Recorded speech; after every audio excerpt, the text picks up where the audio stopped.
Hello everyone, and welcome back to The Pulse. I am your host, Connor Sundet, and on behalf of myself and the team here at Spokane Talks, we are very happy to have you with us. Thank you for tuning in, and we'll be right back after this.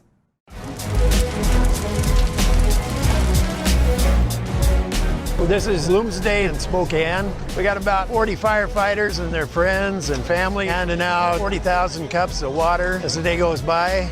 It's a very good opportunity to see the public and support them and help them out and cheer them on during Blooms Day.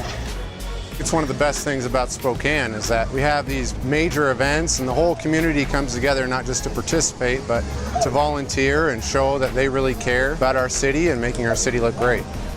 This type of an event really is emblematic of Spokane because so many people get involved.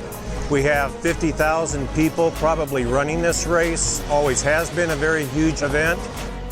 Right now we're at the corner of Broadway and Nettleton. It's the last water station before the finish, so people are pretty much dehydrated by the time they get to us. They really need our water. The water stations are a vital part, especially on warm days like today. It's real important that we have the volunteers to help with that. Without the volunteers, Blooms Day wouldn't exist. All up and down the course, there are people that are involved in this celebration. It really is a celebration of what Spokane's all about.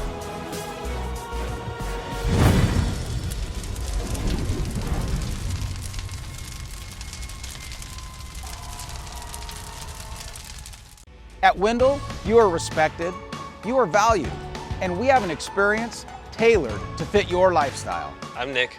And I'm Gina. And we bought 3 cars from Wendell Motors. Throughout the day, I just kind of would get updates, texts, phone calls, and I was actually really impressed with how my wife was taken care of. People should shop at Wendell because they make you feel like family. For your tailored experience, come see us at Wendell at the Y or Wendell.com. What happens when you pay your ABC membership? We're glad you asked. We educate the future workforce. We keep you safe. Negotiate the best insurance rates. Organize networking events. Implement 401k programs. To keep our members open shop. Offer discounts to make you profitable. Each path to success is different. But they all start and go through ABC. We are ABC, Associated Builders and Contractors of the Inland Pacific. Where all the best builders and contractors locally unite.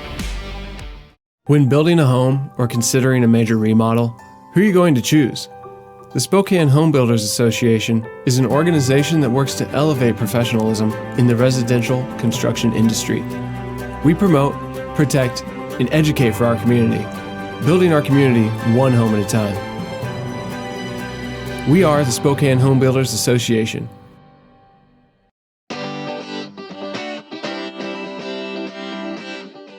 What's up, Spokane?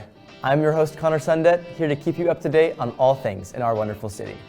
If you're looking for something fun that also gives back this holiday season, we have an event for you. The Spokane Symphony is putting together their annual Christmas Tree Elegance event from now until December 12th. Businesses around the area have donated items from their shelves to create beautiful Christmas tree displays. The trees are on display now at both the Davenport Hotel and in Riverfront Park Square. Everyone is invited to purchase raffle tickets for $1 a piece to win the trees. At the Davenport Hotel, you can buy tickets from 10 in the morning till 9 in the evening. At Riverfront Park, you can purchase tickets from 9 in the morning until 8 in the evening, so just a 1-hour difference there. All of the proceeds earned from the raffle tickets will go towards the Spokane Symphony, so they can keep providing our community with great shows all year round. So get out there and give back to a good cause and potentially win some awesome prizes. Next, Cheap Skate Tuesdays at the Numerica Skate Ribbon are starting up again on December 7th. Last Thursday, they were supposed to begin again, but the Skate Ribbon needed to undergo some housekeeping before the season could begin. Rentals are free as long as you pay the $6 admission fee, which is a steal compared to the normal rates, which start at $8 and rentals on top of that. Hours will vary depending on the weather, but going between 1 and 8 p.m. should be fairly safe for the most part. If you are looking for a more exciting ice skating experience, I recommend coming out to the Skate Ribbon for DJ night on ice.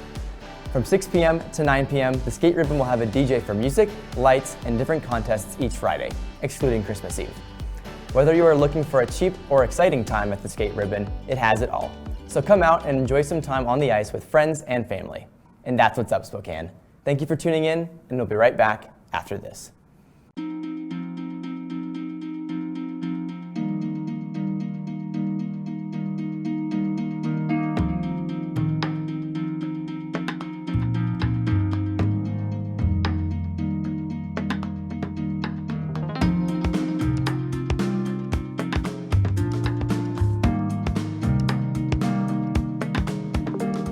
Contact us today to learn how PowerView automation makes everyday living effortless. Why are housing prices going up so fast in the Spokane area? Hello, I'm Darren Watkins with the Spokane Association of Realtors. It's a simple case of supply and demand. Since 2010, we have seen the number of available homes on the market fall dramatically, from 2,348 in January of 2010 to only 164 per month in 2021. That's a 94% reduction in our housing supply. The result? Housing prices began to climb rapidly in 2015, with a median home price in Spokane County of $179,000. That same home today would cost you $380,000. That is, if you can even find a home to buy. For the last, I'd say at least 10 to 15 years, I think we've been underbuilding. We've seen this crisis coming, and nothing's being done to fix it. There are no homes to purchase. When there is a home that comes up that buyers like, you're up against 20 plus other buyers who are making an offer on the same house. Adding to the crisis, thousands of families are fleeing major West Coast cities such as Seattle, Portland, and Los Angeles. Among the top destinations, Spokane, Washington. When you talk about an out-of-town buyer, they've sold that home in a coastal market, let's say, a Seattle, Portland, San Francisco, LA, take your pick, for $1.5 million, and they come to Spokane and can replace that thing and be in a nicer home for $500,000. When there are 20 plus offers on a property that they feel like they don't have a chance. So now they're having to look at homes far lower than they're even qualified for, because they have to compete with cash deals or something that goes so much further over the list price, and it's extremely defeating for clients.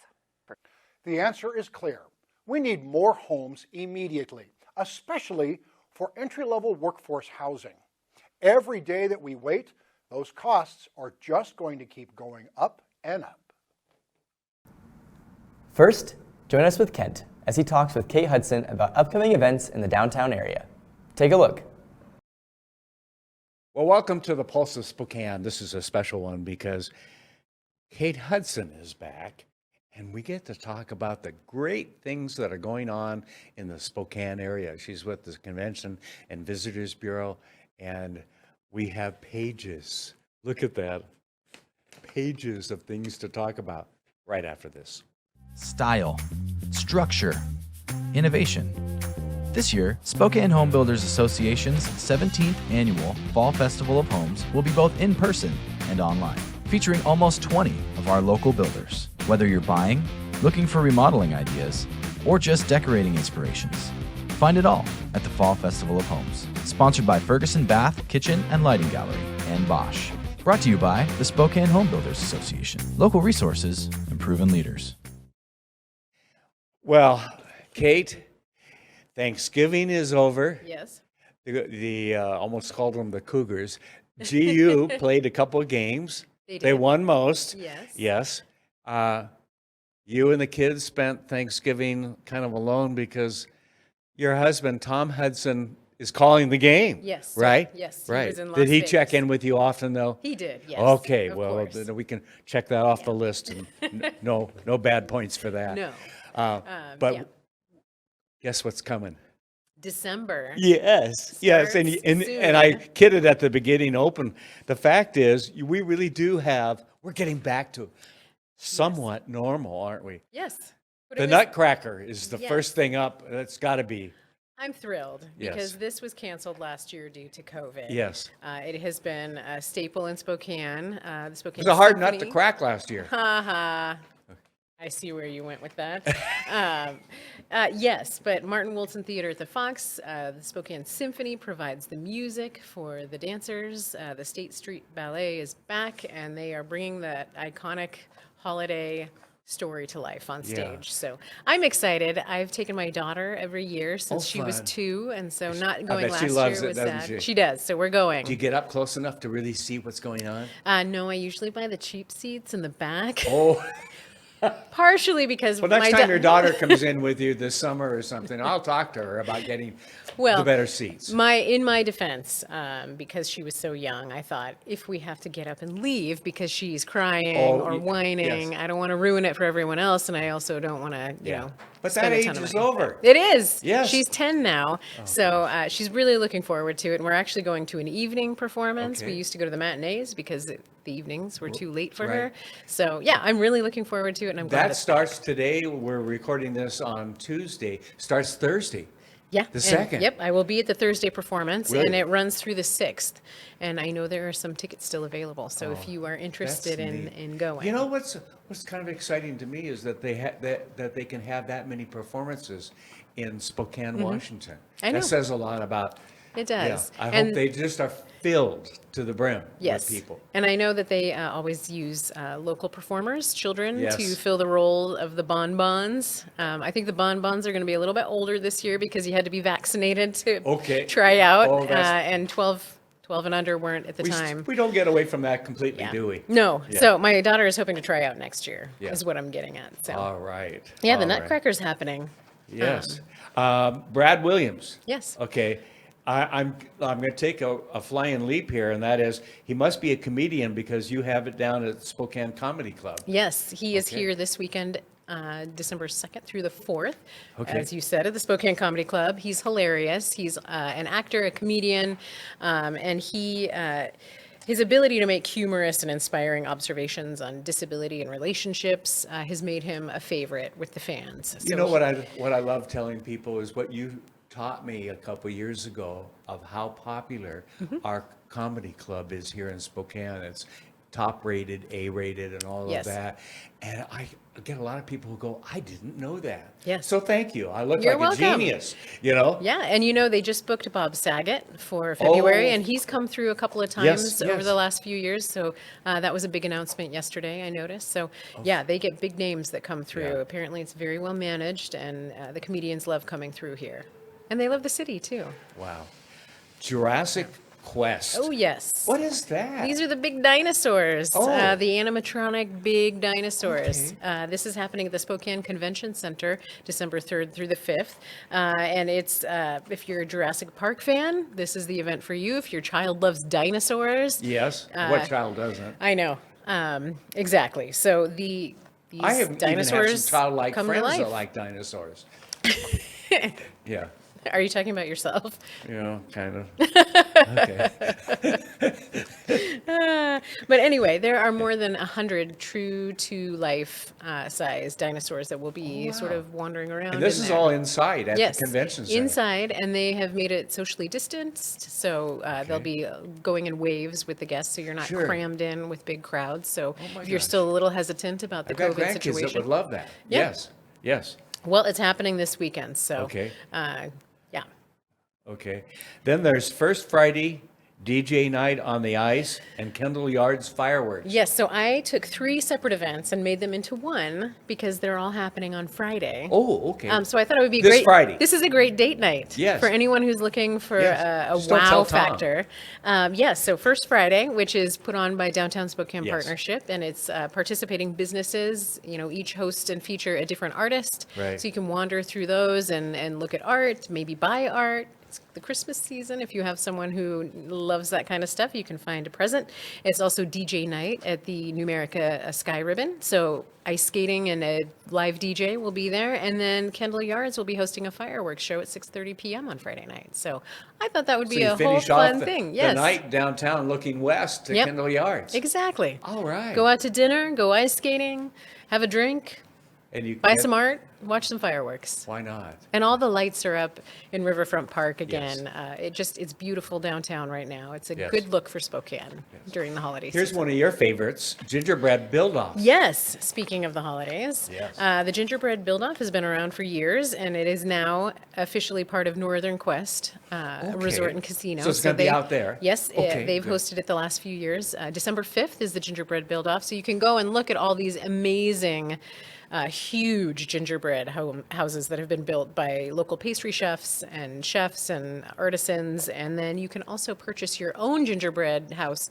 kit, and all the money goes to Christ Kitchen. So it goes to charity. You can build your own with your kids. Yes, I know they've been doing it the last few years, Yeah. and I hear nothing but good things. It's the wonderful. Kids love it. Yeah, the kids love it. It's fun. I take my kids And through. for mom, and they're doing love it somewhere else, Yep. not at home, right? Exactly. Yes, Yeah. and you're helping people out. So Yes, yes. which is always wonderful. Yes, good. Holiday lights at Manitou. Yes. I'm guessing you're talking about Manitou Park. Yes. So this event was born out of COVID last year. It was its first year. Okay. So the city set up lighted displays all through the park, and you could drive through. This year, you can drive through or walk through if you would rather just wander through. It was so popular last year that they decided to do it again this year. I remember seeing everybody's picture, Yeah. selfie and all that. Yep. Yes. So it's back, and that runs only through December 10th through the 19th. So you only Okay. have 9 days to go see it. So that's one we better go to soon. Yeah. Take the family out. Yeah, and I recall there being long lines of cars Yes. all the way up Grand. Yes. So I be love careful it. with the traffic. I love it that they took something that was invented for COVID and Mhm. all that was going through, because let's face it, it was disappointing in some things Right. that couldn't happen. Right. And now from COVID, we're continuing to do something. Yeah. What a great turnaround. I think it's wonderful as well. And there are certain things that were born out of COVID that I hope stick around, like Yes. outdoor dining in the winter. I thought that was actually quite fun and I cozy. found it cold. You have to dress warmly. Yes. You have to plan. Bring No, your there was blanket, some- sit by the there space was heater. some fun to that, wasn't there? There was. Yeah, the little igloos Yep. and everything else that. Yeah, I kind of liked the outdoor dining option in the winter, so I hope that sticks around as well. Okay. All right.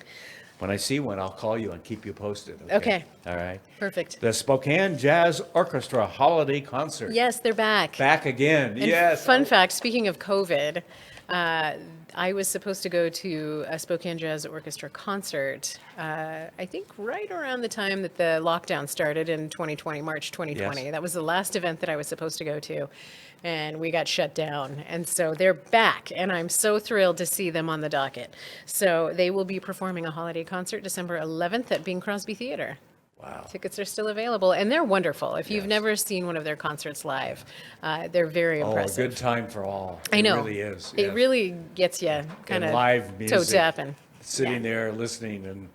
I know. You can have a maybe drink, snapping your fingers or something, get a glass of wine, have a beer, and enjoy your holiday music. Well, if for nothing else, do that. Yeah. And music comes along with it. I know. Okay. It's wonderful. Spokane Holiday Pops. Yes. So the Symphony is also doing a holiday concert with the Sweeplings. Cammie Bradley was on America's Got Talent. Yes. She's a local gal. Yes. And her partner, Whitney, will be they'll join the Spokane Symphony and be doing some holiday music December 18th and 19th at Martin Nice. Woldson Theater 2 at the dates. Fox. Yeah. Okay, great. We've got some options. And our orchestra is great. Oh, and my goodness. Cammie and partner Yeah. will be. It's fun to have local people. They're wonderful. Showing off Yeah. here in town, and I It mean is. that in such a positive way. Yeah.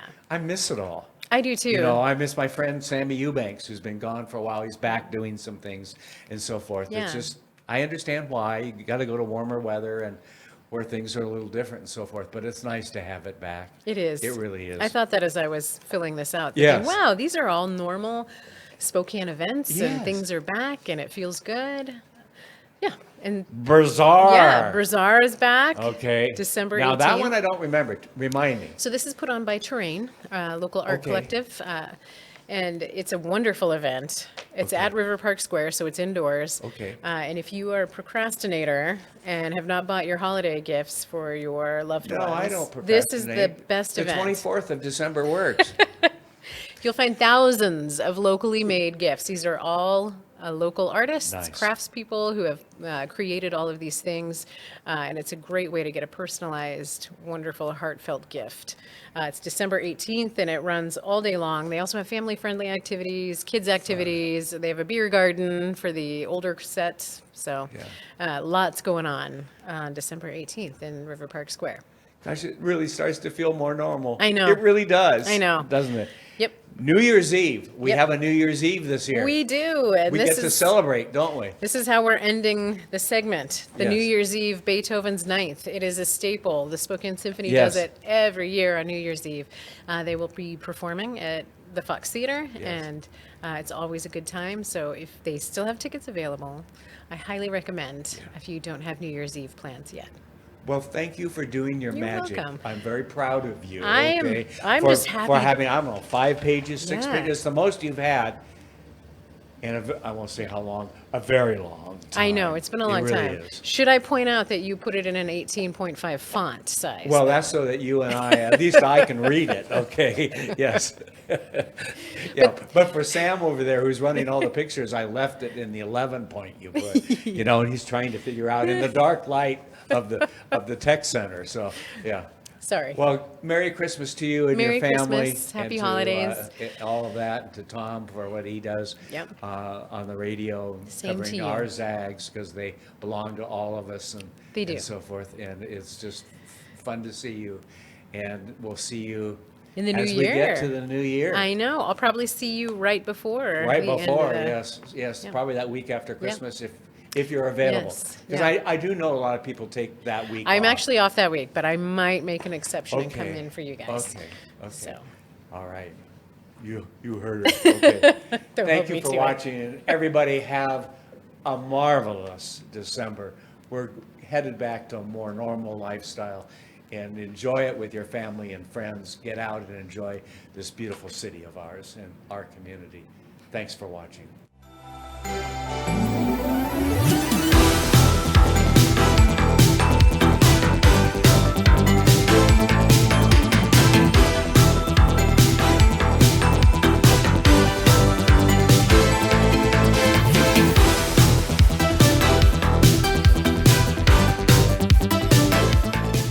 What?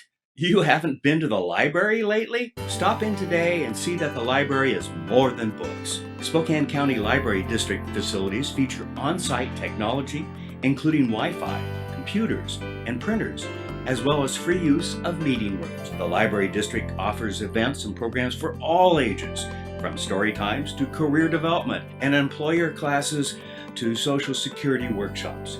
Our staff is well trained and happy to help. Find out more about your library at scld.org. I was selling drugs. I was in and out of prisons. I didn't know how to read or write. I couldn't even read the sign at UGM that said, "Hope starts here." Union Gospel Mission taught me to trust people. I have a job. I'm learning to read. I never thought that I would find a community that would support me like UGM does. I am so grateful to God. Real change is possible. Union Gospel Mission. Starting a digging project? Before you reach for the shovel, you must click callbeforeyoudig.org, alerting your local utility companies to come out and mark any lines they have near your dig site. Protect our buried utilities and click callbeforeyoudig.org. Finally, join us with Kent as he talks with Mark Richard about Christmas events and events through the new year. Enjoy. Welcome to the Pulse of Spokane, and we're going to find out what's going on in downtown Spokane. It's coming up the holiday season this week and the next few weeks with Thanksgiving and Christmas right after this. Spokane Realtors are dedicated to helping you find the right place to live. We're more than 2,000 strong, small business men and women guiding you through this most important purchase. We're also your neighbors, giving back thousands in volunteer hours to make our community a better place. We believe owning a home helps you live longer, with stronger families and better neighborhoods. That's who we are, ready to help you find your way home. Call one today. Well, welcome. I was just asking our guest, Mark Richard from the Downtown Spokane Partnership, if he remembered when I first met him, which goes back about 10 or 15 years, doesn't it? It must You be really- closer to 15, yes. Closer to 15? You were a lot younger. I was still the same old age, okay? But you were a commissioner at the time. It was out in the valley. So, yeah. Mark, Yes. how are you? I'm doing well. Thanks so much for having me, Kent. Oh, a pleasure. We love downtown. We love being back downtown, honestly. It's great, not only for those who come from close, like you walked over, Yes, right? yeah. But from the valley and from Airway Heights and so forth, it's easy to get off the freeway and get to us versus where we were up at Comcast, where you have to wander through some construction of the north-south freeway and everything else. And it's an interesting neighborhood. I think each time I drove up there, I got lost. It's just interesting. Well, we kept moving on you. No, I'm kidding. I'm kidding. Hey, this is the holiday season, and we started off with something we have not seen for a couple of years. Yeah. Last Saturday. What happened last Saturday? Yeah, last Saturday we had a few thousand folks come down and just celebrate a wonderful, actually a brand new version of the Lilac Festival Parade, a new holiday parade. Yes. Will that become an annual event, you think? That's our hope. That's really our hope. I hope that the folks at the Lilac Festival enjoyed it. I know it's a lot of work for them. Yes, of course. I'd love to see it become a tradition. Yes. It was just a wonderful event. And we love our veterans. We love Fairchild and the other military here in town and so forth. So good to have the Lilac Festival active and good to see them out too. Oh my gosh, it was just amazing. And I think, so not only to celebrate them, obviously coming into the holidays, Santa was a part of the parade. Okay. And then I just see, to me, the big vision is, 5 years from now, let's envision having, some version, maybe it's a little smaller version of the Snoopy, balloons and the whatnots, and really have just a kind of a classic. Well, we could do the holiday balloons because I know of festival. several people, and you do too, that are full of hot air. Two of them probably right here. Well, yeah, but I wasn't going to go there. But we try to have some fun here. Yeah. A lot happening. We're back into a little bit more of an active mode for the holidays compared to the last 2 years. Yeah. As evidence from the parade last Right. week. But what's coming up? There's some fun things coming up. I'm going to guess that Santa's in town and going to be at River Park Square and things like that. That's right. Santa's made his arrival with the parade, and so he'll be visiting the mall quite often during the holiday season. Encourage folks to come down and have the kids sit with him, get their picture taken. I was going to say they can get their pictures taken, right? Okay. Yeah. Yeah, so just a little bit of return to normalcy as much as we can right now. Yeah. I think we've got all kinds of just wonderful kids and family events going on in downtown Spokane. We've got Small Business Saturday coming up this Saturday. Yes. That's critically important to our small businesses in Spokane. And the small businesses are the ones that have been hit the hardest with the pandemic the last almost 2 years.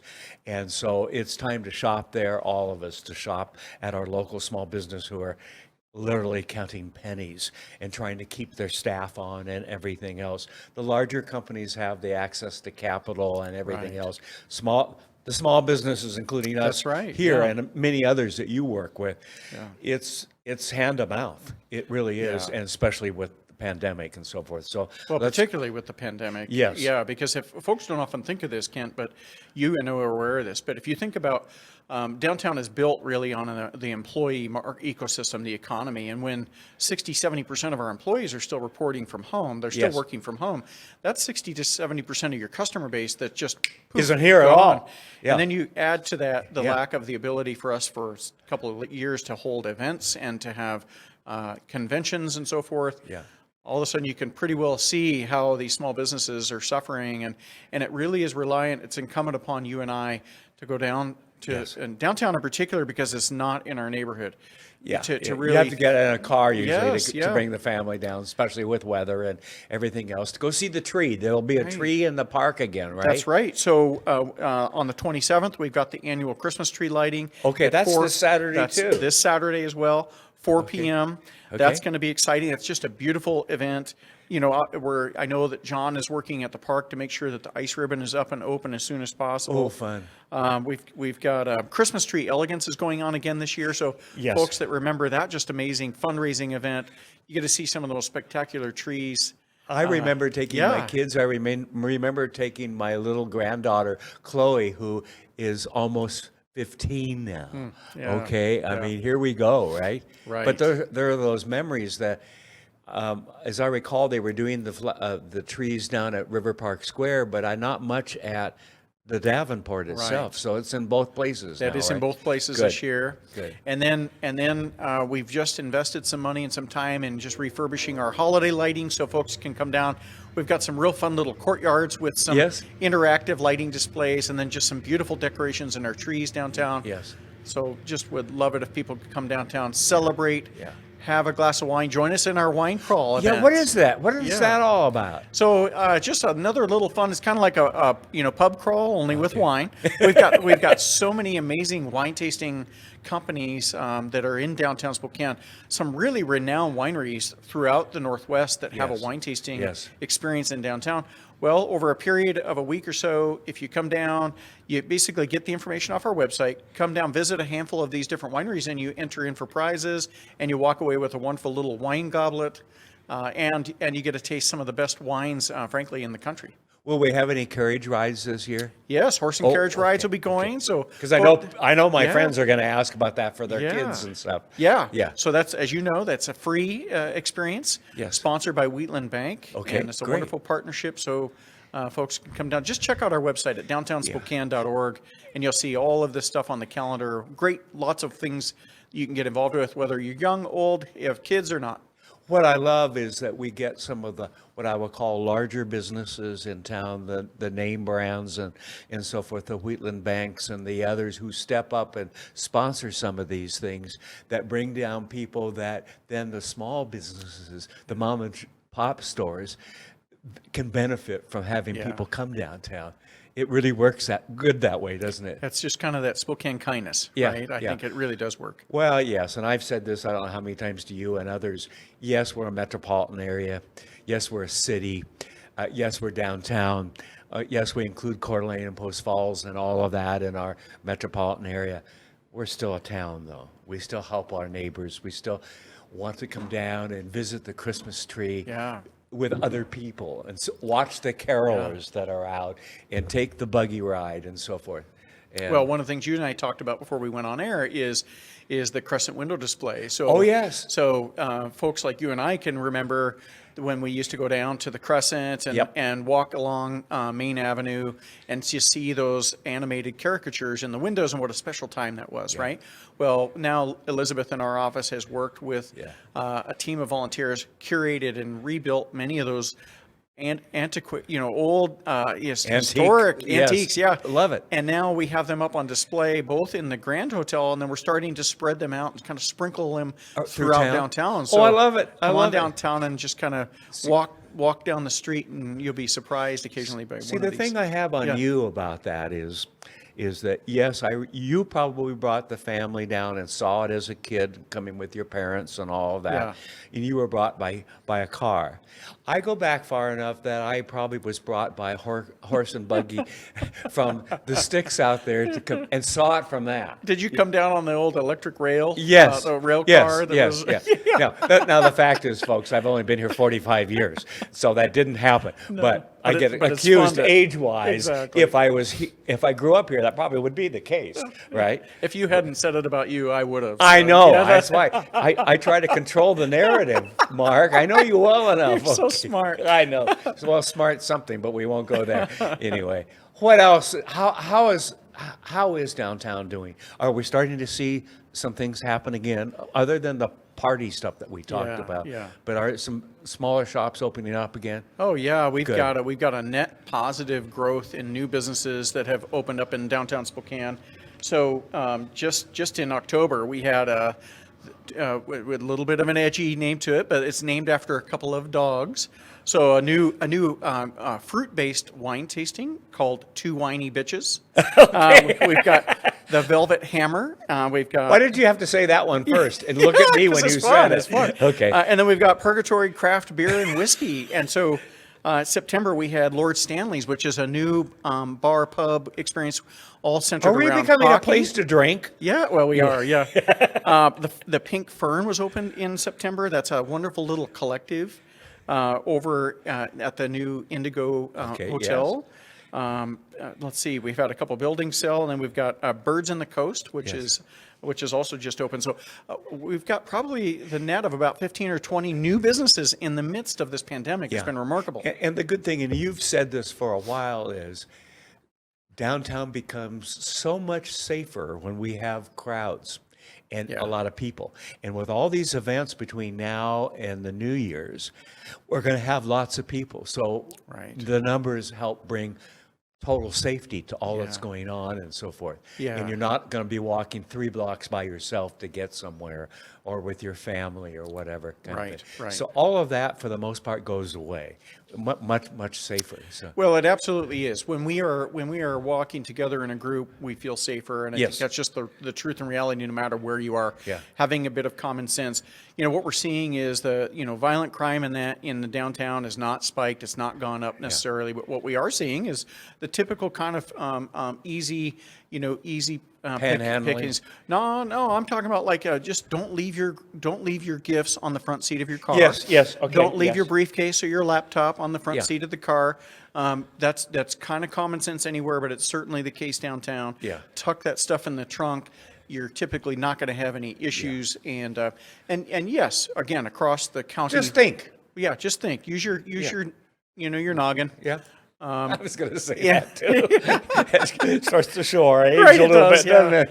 Okay. Yeah, and downtown is very beautiful right now. It's I love it at Christmas. Hopping, and we absolutely need. You were working on some snow this morning. Yep. Got the snow machine going. Good. Yeah. I love it. Mark, thank you very much for all you and Liz and the team does for keeping our town alive during a most difficult time, but also bringing it back, the cultivating of small businesses and the other things that have gone on.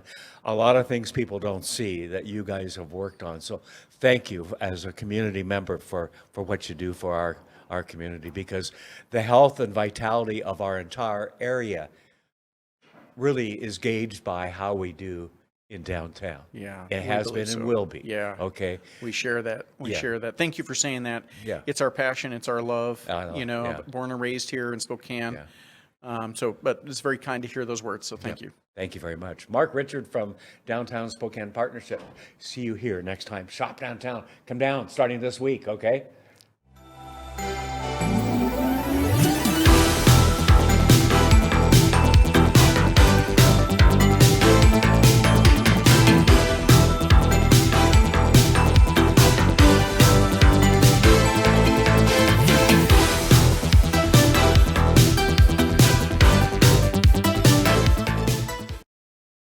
Spokane Realtors are dedicated to helping you find the right place to live. We're more than 2,000 strong, small business men and women guiding you through this most important purchase. We're also your neighbors, giving back thousands in volunteer hours to make our community a better place. We believe owning a home helps you live longer, with stronger families and better neighborhoods. That's who we are, ready to help you find your way home. Call one today.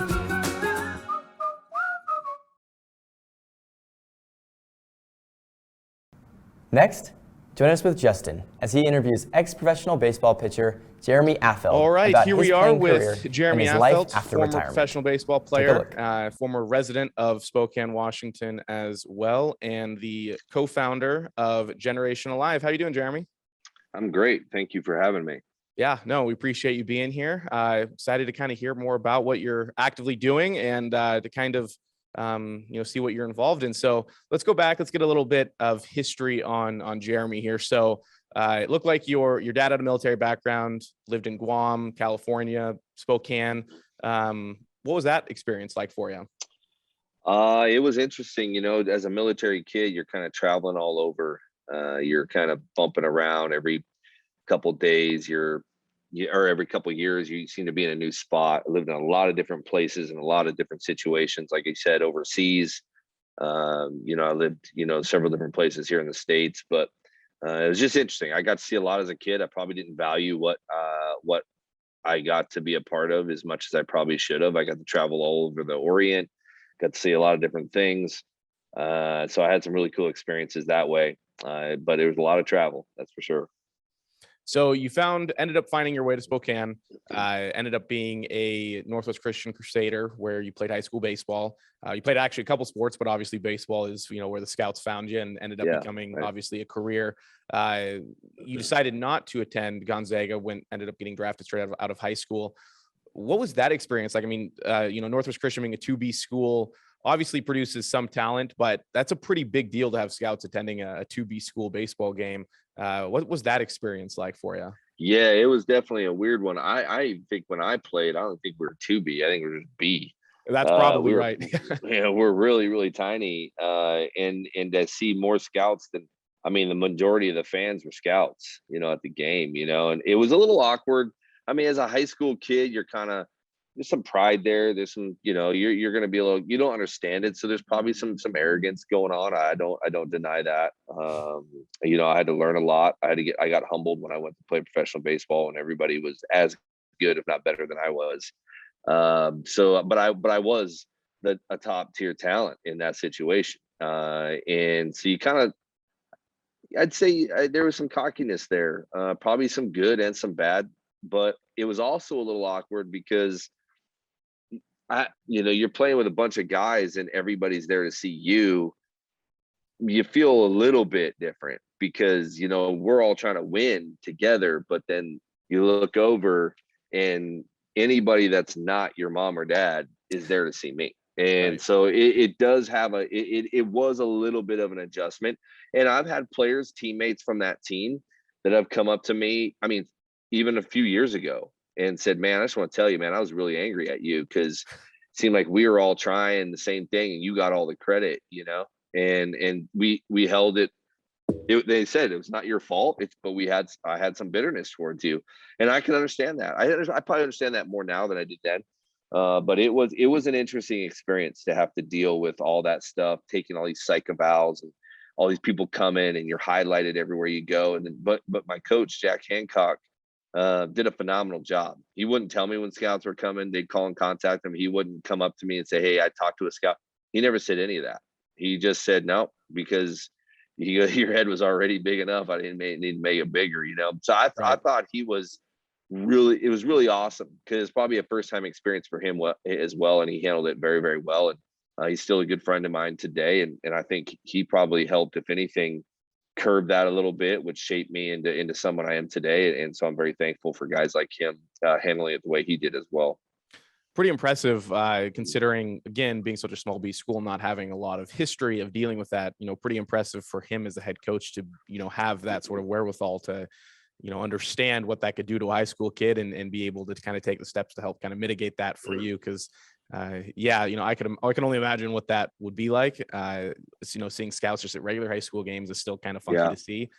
So way up in Colbert, Washington was probably a little bit different for sure.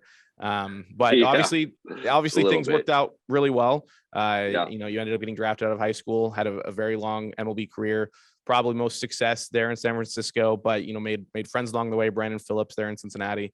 But you did obviously a lot of cool things. So what, aside, you won a world championship, nothing's going to top that, but what are some other things during your playing career that stand out as monumental moments or moments that you always reflect back on? I think one of the ones it brings tear to my when I speak on it in certain situation, I do tend to tear up from time to time. My dad, he had to work a lot when I played. He's in the military, but he also, when he retired, he was a retired military guy trying to put my sister and me through a private school is not cheap, So, and then my mom working as a teacher at Northwest could see a lot more than my dad. He made it to most of the games. I'll give you that. I'm very, very thankful for that. But, I remember in Seattle, my first year, I was pitching. It was my first time, obviously, in Mariner Stadium, back in Washington. My first year, a lot of people from Spokane came down, obviously, to watch. And I got to pitch. I pitched in I think it was either a tie ball game or a one-run ball game. And I had bases loaded facing Mike Cameron, who, that guy was he was a great hitter, but I watched him as a high schooler. Now I'm facing him, right? Yep. So, and everybody loved him. Phenomenal athlete for them, played a pretty good center field for them when he was there, power hitter. And I remember I had him 3-2 and I struck him out with the bases loaded, and the camera, it was the funniest thing. I didn't know this at the time. I was just jacked because I got out of it. and that's when, Seattle had 50,000 every game. They were pretty good. And it was super exciting, big time, big moment. And I had no idea until someone said, man, you didn't see this, but you got to check this out. And they showed a clip right after cutting to my dad. And my dad's just like yelling, that's my boy. That's my boy. He's like yelling. He's like, he's just, and he got me emotional, you know, and he's tearing up and he's giving Mariner fans high five. And they just, you know, they weren't really wanting to give him a high five, you know? But just that moment for me is something I'll always remember. Just and I probably didn't really cherish that as much now, but I have sons. I have 3 boys that I'm raising, and it's such a joy to watch them grow up. And they don't play baseball; they play basketball and football. But just I could just see it. You know, now that I have sons, whatever it is that they do, you know, if they accomplish something and I get to see that it doesn't matter sports or non-sports, whatever they do, if they get to accomplish their dream, I can feel that emotion that my dad had. And what a wonderful experience that I got to be a part of that. Like I said, I probably didn't value it as much as I do now that I have sons, but that is one that I go back to quite a bit. Just memories for me, and just playing, Kansas City, different moments, there's a couple different moments there. The other one was I was in Oakland, and when I lived in Merced, California, my dad was an instructor at Castle Air Force Base, and it was like the Top Gun for the Air Force. And I sat with him at this Oakland A's game, and I was in this. He usually gives me the nosebleed tickets. We'd always sit really high, but he got me these really cool tickets, and I got to see Dave Stewart pitch, and Mark McGwire, guys that were my heroes, hit.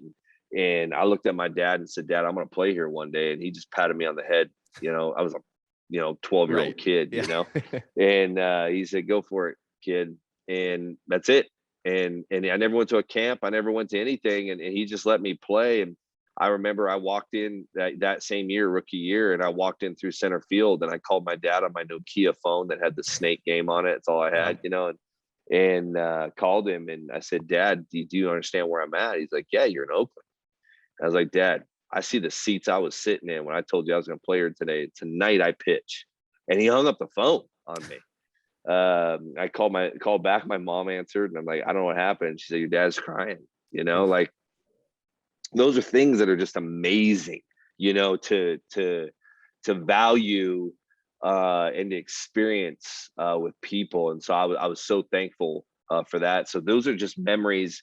Other than the World Series, my children being born, championships, being able to hold my sons on the field after we win.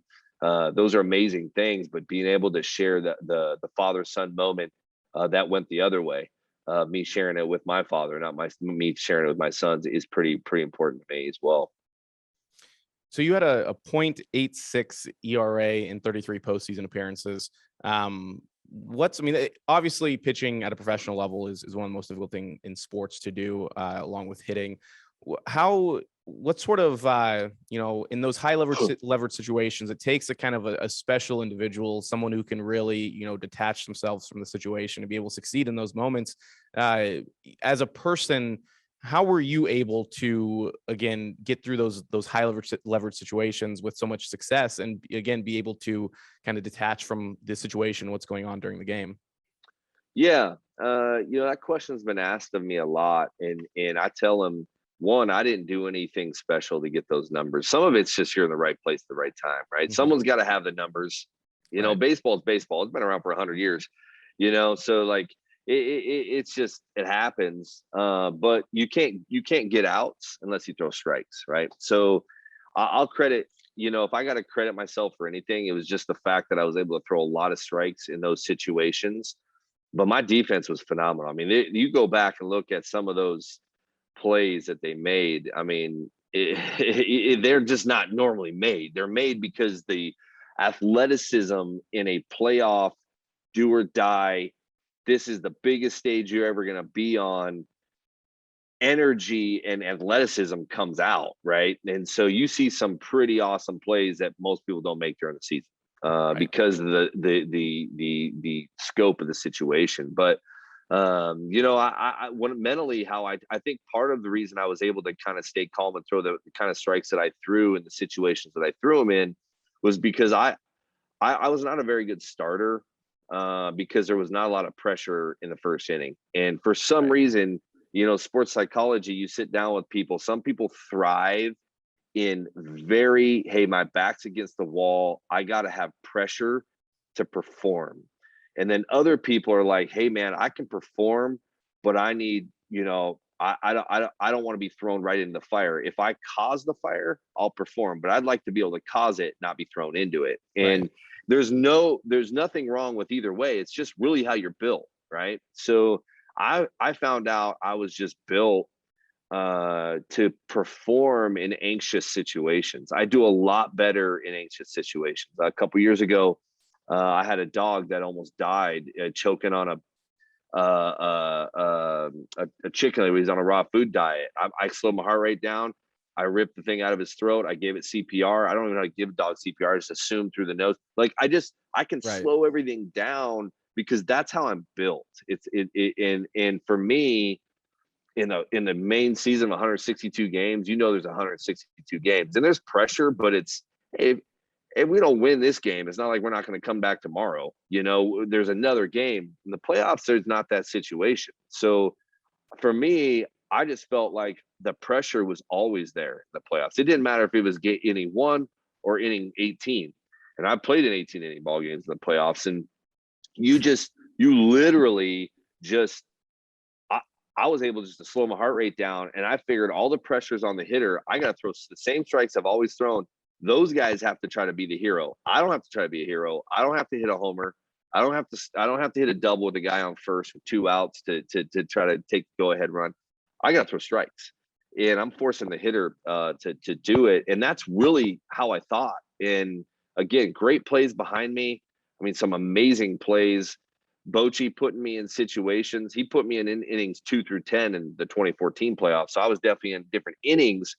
But it wasn't about the innings, but the situation. And Bochy knowing what situation that I could be the most successful in, him putting me in those and facing certain guys was a big part of it as well. So he didn't have me face a guy that hit 500 off me. You do that, I probably wouldn't have a .86 ERA, right? So, you know, I think that was a part of it too. I just needed to calm down and throw strikes, and I was able to do that based on how I was mentally built. So you played a long MLB career, you know, with multiple teams, obviously traveled all over the country for all of the games. So you've seen a lot of communities. You've been impacted by a lot of communities. You've done a lot through the Giants, obviously through every single team does volunteer work. Where did your first instinct come from when you were founding Generation Alive? When did it hit you like, I want to do something like this? I want something with my name on it. I want to fully back and support this organization. When did that moment first kind of become clear to you?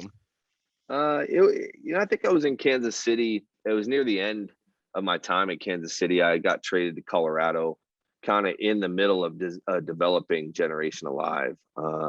And I was reading a lot of books on legacy. I did not have kids at the time, but I still needed more than just being a baseball player.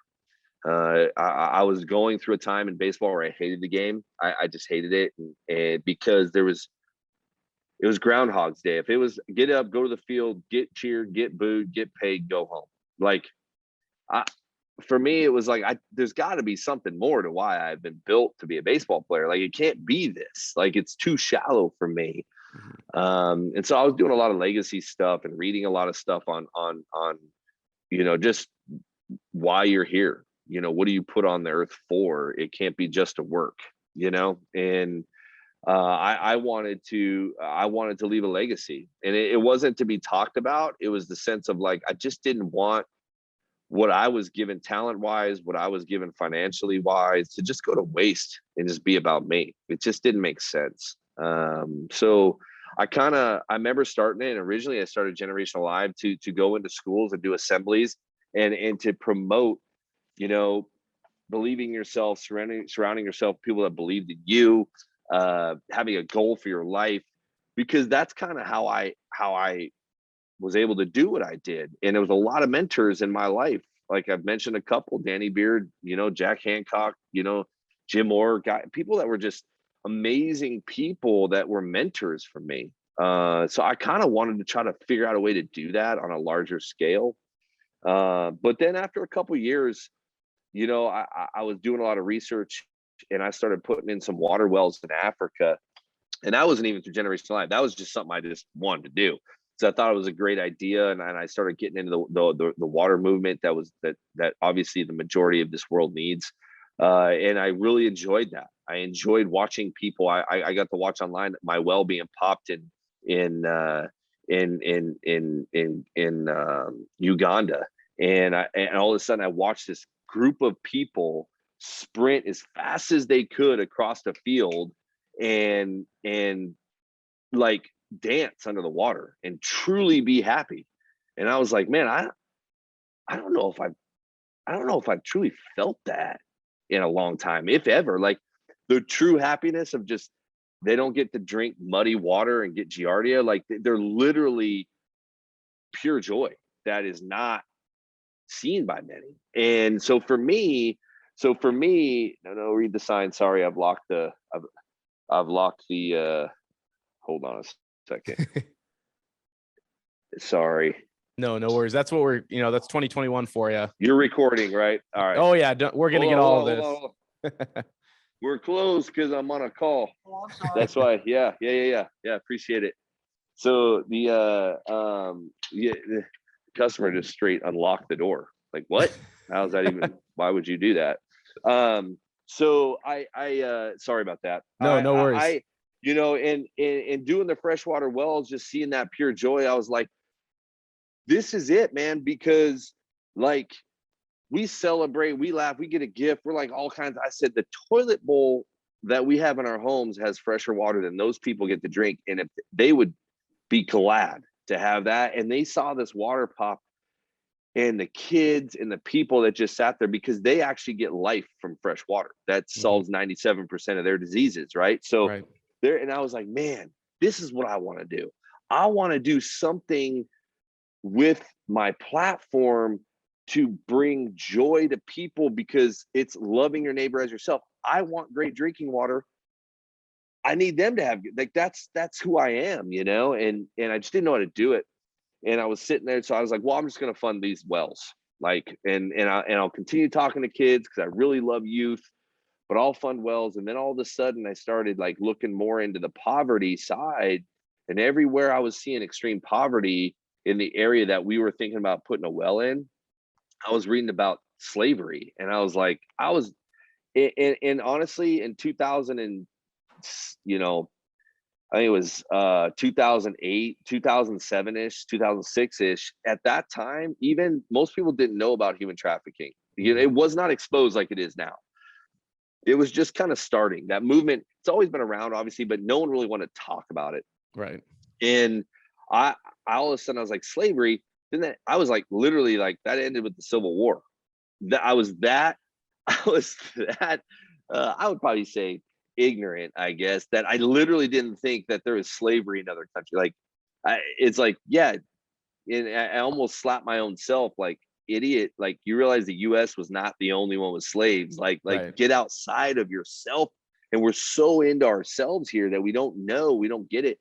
And so I started just looking more and more into it, and I met a guy that told me that was like, hey, you got to check out this guy named Dave Batstone.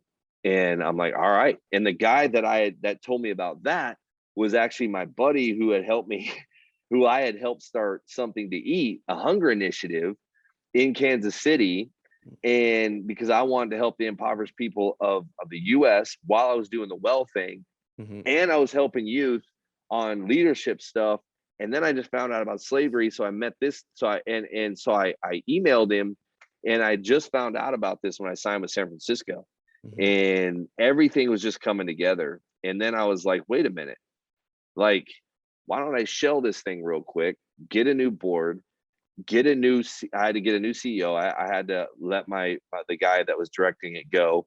And I was like, hold on, I'm doing stuff with youth over here, trafficking over here, hunger initiatives over there, wells over. Why don't I just bring it all into one? Because young people are being affected by all of this. The average age of a sex slave in the United States is 12. So you're like, that's the youth that are Right. getting slaved out in our own country. And then, you know, so I'm like, wait a minute. So I just was able to kind of revamp the mission statement. I was able to revamp just my board. I got a new board who's done a phenomenal job, and great. I had a great CEO before JJ. Marty did an incredible job putting where GA's at now, and JJ's taking the reins. So I just have a great group over there. Darren Duty's done a phenomenal job at the program. He's been around when I was still the original Generation Alive, helping us out. I mean, he's been around a long time. So just seeing all of that and using my platform as an athlete to try to bring all this together has been, it's been fulfilling for me.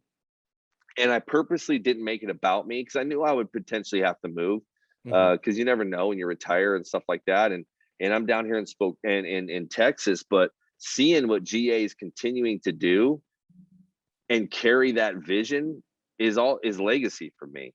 Like, I don't need to be the main guy. Like, it's a legacy thing. For me, just to be able to say, man, I helped bring in a situation where you're loving your neighbor as yourself. You're not living for yourself. I have a tattoo on my left forearm that says, "No man shall live for himself." That's Generation Alive, and they're carrying it. And they're even creating different ways than I even thought of to carry that message. And it's been great. And to me, I can smile at night saying, man, I was a part of it. You know, I'm not it. That was the whole point. I didn't want to be it. You know, I wanted to be a part of it. And I'm just so thankful that I got to see it from no offices to, you know, to thinking about this, you know, just in a coffee shop, to bringing it together, and all the people that I met along the way to help bring that together that are not even on staff at Generation Alive. It's great. I mean, the story is amazing. I'm so thankful that they're having the impact that they're having, you know, in Spokane, and I'm sure that in the Bay Area when I was there, and I know they have, you know, thoughts to kind of expand. It's really good. Super excited. So you mentioned obviously the impact it has for youth. A lot of these programs, just as you kind of scroll through Generation Alive's website, the main focus isn't so much of, you know, we're going to have GA do this. It's, you know, we're going to kind of facilitate the youth to lead these movements too. Why is it so important for the youth to step up and start, you know, learning and beginning their mission of service, rather than, you know, GA kind of, you know, running all the controls for these events? Yeah, because you kind of have the pay it forward type mentality, right? You know, for me, you have these kids who want to make an impact, and we're in an entitled generation, right? The youth. I mean, my kids are right in it. They're 14, 11, and 9. So it is a constant battle to try to get them to understand that it's not get rich quick stuff is not good. My son constantly, Dad, this YouTuber made 21 million last year. That's great. There's not a lot of them. Like it is not, you don't just make a YouTube video and make 20 million. Okay. So like, it's super hard, and they got the iPhones and they got the Xboxes and they got the immediate gratification and they can respawn, and they got all these things that, guys, you understand that if someone dies of hunger, they don't respawn, they die. Like, it's over. Like, and so I'm trying. So what I want to do with youth is like, man, you guys have a voice. Believe it or not, you do, because every single thing out there, whether it be video games or clothes or drinks, you know, the sport drinks, it's all built around, what does the youth culture want to drink? What does the youth culture want to eat? What do they want to watch? What do they want to play? Like, what do they want to listen to? That's what people are designing everything around. So they might get told to be quiet because you don't know anything. You're a 10-year-old kid. Yeah, but the people that are making a lot of money actually value the 10-year-old kid. Like, and that might be why they're making all the money, right? Because the parents buy into it. All of a sudden they buy a gazillion stuff at Christmas, you know? So for me, it's give them a voice, but you have to teach them empathy, because in this generation of entitlement, you can have a lot of entitled narcissistic people developed out of it because they don't understand empathy. They don't understand how to look at somebody and just be like, man, I feel bad for that person. And then you got to get them past empathy, and you got to get them into compassion, because what our concept is it's good to have empathy. You feel bad, but it's even better to put an action behind that empathy, which is called compassion. Go out and do. Don't expect everybody else to do it. Well, I feel bad for those people who are hungry. Someone should feed them. You feed them. Like, that's the concept. Like, don't, I read a book one time by a really good friend of mine, and he's very successful. He's been very successful in a lot of big companies. And he said, go get the book, The Big Question. And it's why. And the why. And it's this situation where we always go, well, why are they doing that? Why aren't they doing this? Why aren't they doing that? Why aren't you doing it? Quit questioning why everybody else isn't doing it, and you go do it if you got the question. And so that's kind of GA's thing. Like, hey, it's not just our hunger initiatives. They're great. They're phenomenal. Awesome. The trafficking initiatives, great. But also simple things like, hey, go do a community garden with your school. Like, and we're seeing that. We're seeing these kids finding different ways to raise funds in order to able to do the hunger initiative, and we're starting to get this whole deal of like, the pains of poverty is always going to be food. It's always going to be, there's going to be lack of drinking water, there's going to be a lack of food, and there's human trafficking. Like, there's pretty much all of that where there's poverty in the US and outside of it. But the pains of poverty is a lot more than that. Like, just the lack of love, the lack of like feeling like they don't exist, just showing people they exist is compassion. And we're teaching all of that in the schools, and it's awesome. And I'm super excited. I'm super thankful that the kids get to partake in it, because then what happens on the Pay It Forward is that when they become a success, they remember what they did, and they're going to give back to those situations and pour into other groups, GA or somebody else, based on what they do. And we have a lot of our people that are making the guy that makes our hats, the company makes hats, he learned through GA. And all of a sudden he does this hat company. He wants to make our hats. Like, these people, it's awesome. And that's the concept, right? So I'm very thankful. And we're not, this national organization that all the actors promote, and we're not any of that, but we are very impactful in the area we're in. And I'm super just thankful that Spokane has a group like that, because it's made a lot of impact. I see it when I go in and I see these kids, and I just see the community excited for it. It's been awesome. I know faith is a big impact in your life. GA isn't, it's religious based, but it's not, there's no religious text is throughout all of their programs. What has your faith, throughout your entire life, how has that given you this foundation of the compassion, the empathy? How has that given that sort of foundation to you? Man, it's Jesus. I read it's a book called The Vision and the Vow one time, and it was about a poem a guy wrote on a coffee house wall. It's a true story. He wrote the poem, and then he wrote the reason why he wrote the poem. That was the book. But he said, man, the first thing he wrote is, a guy came up to me at a coffee house and said, what's the big idea? And he said, the big idea is Jesus, period. And because if you think, for me, how I view Jesus, it's it. What he stood for, how he acted, what he was about, was all about the heart. It was about the heart, and it was about compassion. And it was about living with integrity. And it was about looking at people and knowing that the reason a lot of people live in anger or live in their sin or live in their lack of integrity was strictly because of the fact that their heart was not good. And it's because they're probably hurt somewhere along the way. They were hurt by somebody, whether it be the church, whether it be mom, dad, brother, sister, relationship. They're hurt.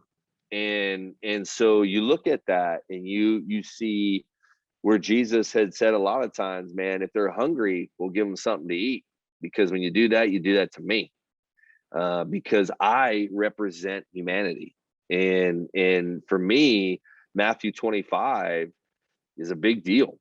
And I want to represent Jesus the best way I know how. I don't walk on water, I don't touch a guy and heal him. I don't have that kind of authority, but I can tell you that when I reach out to someone who is hurting, or hungry or thirsty or naked, and I give them food, water, and clothing, or I visit them in prison, or, you know, I just see someone on the street that needs a smile and go up to them and just help them out. Or maybe you look at a struggling waitress that's, you know, is just like exhausted on the day, and you see how exhausted she is, and you can see she has a wedding ring on her finger. You can assume that she's either going to go home to a husband or a husband and kids, and she's really exhausted trying to make ends meet, and throwing her a little bit of a bone and giving her more of a tip than everybody else, and she smiles. That's what does it for me, because that's Jesus, you know, like that's what it's all about. And you have empathy, and then you have compassion, and you want to try to do something, you know, and that was when my spirit jumps with joy, when I feel like I can go to bed at night and just be like, I just feel good. I feel like that's what every one of us human beings, whether you believe in God or not, or whatever God you want to say you believe in, when we can go to bed at night and feel like we were a good human, that's what we're built for. That's our soul saying, well done, man, well done. But if you're just selfish and a jerk and you can't sleep because you're all about you, I don't see that concept resonating with a lot of people. And that's why they're angry, you know, because they can't find it. They can buy the cars. I play with a lot of athletes, multi-millionaires that buy 6, 7, 8 cars. They got 4 houses. They got all these trinkets and all these things, and they're not happy because it's stuff. It's not going to happen. It's all about the heart. And that's what we're trying to talk to these kids about. And we don't promote a lot of the Jesus stuff for a reason, because the reality of it is every human being, like I said, whether you believe in the God that we believe in, or whether you're a religious person or not a religious person, the heart is the only way to change a human being. And when you can do that, that's when you're going to make an impact, and that's compassion. So we don't have to promote the Bible to promote that. And the biggest thing for me biblically is that's even biblical. There is no law against love. You can make a law against all this stuff. You're not allowed to carry your Bible in school. You're not allowed to pray. You're not allowed to do this. Or you're not allowed to. You can make laws all you want to keep religion or God out of a situation. What you cannot make a law against is love. You can't do it. And I think it's genius that Jesus said that. I mean, if you think about it, he just destroyed everybody's ability to keep out what he stood for. You can't make a law around that. And a rule. You can't say you're not allowed to love somebody. There's nobody going to say that. Like, so for me, that's what we try to promote. And I think that's why the schools enjoy us, because we're safe for them. There might be a lot of people of faith in the schools that like us in there, but there are people I've run into them. I've run into staff members in Spokane that are flat out tell you they're atheists and they don't like us. And you got to look at them and say, why? What have we done besides love somebody? Well, I know what you stand for. That's fine, but we stand for loving people. So that's who we're going to be. And they back down, and they actually end up enjoying us because we're standing for something that's just real and relevant. And I think for me, that's what it's all about. And I'm so thankful that we make that impact in that way. Yeah, everyone might not be religious, but everyone has a heart. It's you know, when it all comes down to it, it's really not that tough to understand. And it's good to hear that, you know, some of those teachers and some of the people that you have come across have, you know, understood that aspect. So, you know, we're in Spokane, obviously, Generation Lives, you know, founded and based out of Spokane. There's all sorts of things in Spokane for people to get involved, and there's so many opportunities out there, obviously, and anything you can do is great. But specifically with GA, what can people do to help that organization, your organization, or to get involved with this organization? Yeah, I think you can reach out generationalive.org, and they have a lot of programs on there, and they kind of take you through the website, and they tell you where you can help out, where you can volunteer, what our next deal is. They can actually show you how to bring them in to organizations, because there's a lot of people that I've had for someone's 45th wedding anniversary bring their friends over and do the hunger initiative, right? It's just something to give back. And so you can do that. I understand that there are clubs in your kid's school. We have action teams that are going to come to your school and encourage your kids. Hey, when that happens, think about joining that action team, because they want to talk about those things. So just encourage your kids at home when we come in to participate, because it's a really good thing. We have a lot of fun. And there's obviously a donate situation. We're a nonprofit, and a lot of people think, well, you're a ball player, you can fund it. That's making it about me. Like, I don't want it to be about me. I want it to be about the community. And when the community can come together and push all that and help fund these kids in this situation, you're telling the kids that I don't necessarily know who you are, but I'm about this community and I'm going to pour into you because I think that youth are great and that youth have an impact in this country and in this city. And so when kids feel the support of their community, it just makes them all that much more courageous to go out and do, right? And so that's what we're about. So you can get on the website, you can follow them on social media, but the website's probably the best way to find out how to become more a part of the volunteer situation. Perfect. Well, thanks, Jeremy, for stopping by and kind of talking about your career and everything that you've done, all the impacts you've made.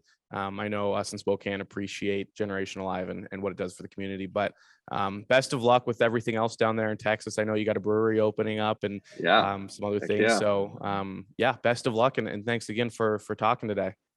Yeah. Thank you for having me on. I really appreciate the conversation. Yeah. Anytime. Well, ladies and gentlemen, that's all from us. Tune in each Friday for more of The Pulse. We hope to see you soon. And until then, feel free to binge all of our content on YouTube or Facebook. Stay safe and goodbye for now.